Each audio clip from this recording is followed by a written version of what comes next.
बात कर लेते हैं जहां पर चार धाम की यात्रा अब शुरू होने वाली है, लेकिन मौसम जो है वो अपनी करवट लेता हुआ दिखाई दे रहा है। अगर बात की जाए राजस्थान के बाद उत्तराखंड की, तो उत्तराखंड का मौसम फिलहाल खराब है। केदारनाथ हेमकुंड साहिब में भारी बर्फबारी हो रही है। चार धाम यात्रा से पहले स्नोफॉल की चेतावनी यहां पर दी गई है।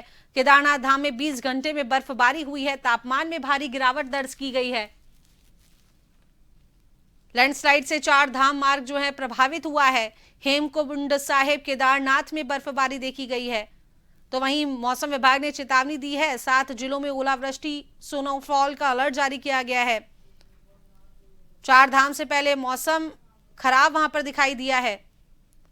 भारी बर्फबारी लगातार देखी जा रही है और एक बड़ा बजट जिसे कहा जा सकता है चार धाम यात्रा को लेकर सरकार ने तय किया है। और खासी उम्मीद चार धाम की इस यात्रा से सरकार को होने वाली है, क्योंकि काफी उम्मीद सरकार को है, क्योंकि इस बार एक बड़ा बजट सरकार के द्वारा यहां पर तय किया गया है, जिसमें चार धाम यात्रा में जो लोग यात्रा के लिए आने वाले हैं उन्हें किसी प्रकार की कोई असुविधा ना हो। यात्रियों की सुरक्षा का विशेष रूप से ध्यान यहां पर दिया जा रहा है और बाकी जो सुविधाएं हैं, जो यात्रा पे जो लोग आ रहे हैं उन्हें तमाम सुविधाएं समय पर मिल सके, उसका भी विशेष यहां पर ख्याल रखा जाने वाला है। लेकिन उससे पहले ही जो मौसम है, मौसम में जो बदलाव देखने को मिल रहा है, स्नोफॉल की जो चेतावनी दी गई है, 7 जिलों में बात कर रहे हैं हम लोग, जिसमें देहरादून शामिल है, चंपावत इसमें शामिल है। तो तमाम जो 7 जिले हैं उत्तराखंड के, उन सभी तमाम 7 जिलों में अलर्ट जारी किया गया है। तो लोगों को इस बदलते मौसम से थोड़ी परेशानियों का सामना करना पड़ सकता है, लेकिन फिलहाल तैयारियां सरकार की तरफ से पूर्ण कर ली गई हैं। पुख्ता इंतजाम यहां पर सुरक्षा के किए गए हैं और इस तरीके की तैयारियां जिस तरीके से जारी हैं, कोशिश यही है कि चार धाम पे जो यात्रा पे जो लोग आ रहे हैं उन्हें किसी प्रकार की कोई असुविधा इसमें ना हो। तो वहीं खबर पर विस्तार से जानकारी साझा करने के लिए हमारे साथ उत्तराखंड से bureau chief S N Pant phone line पर जुड़े हैं। तो श्रीनिवास जी, चार धाम की तैयारियां एक तरफ जोरों पे हैं, तो वहीं दूसरी तरफ ये मौसम का बदलाव कहीं ना कहीं लोगों के लिए एक बड़ी समस्या बनता हुआ दिखाई दे रहा है, साथ ही साथ सरकार के लिए भी एक बड़ी चुनौती है। क्या कुछ अपडेट है?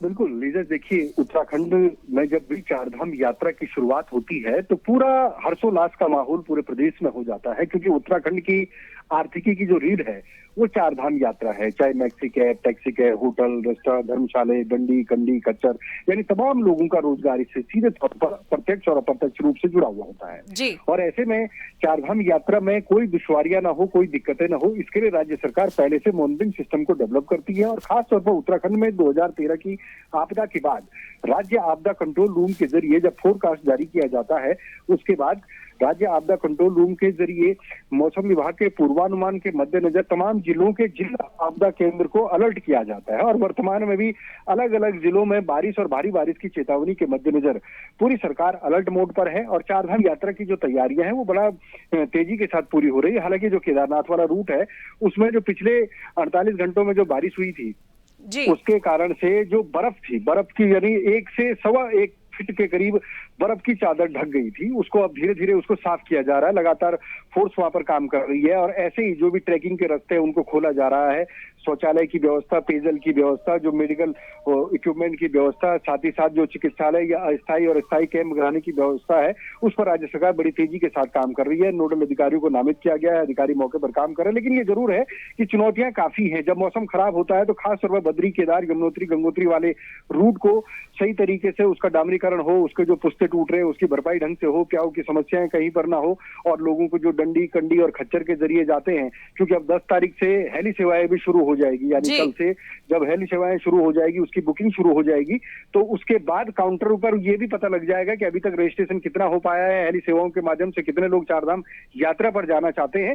तो सरकार पूरे अलर्ट मोड में है, पूरी अपनी तैयारियां कर रही है। मौसम जरूर खलल डाल रहा है, लेकिन फोरकास्ट ने जो 7 जिलों का फोरकास्ट दिया हुआ है मौसम विभाग ने, उसके मद्देनजर अलर्ट पर सरकार है।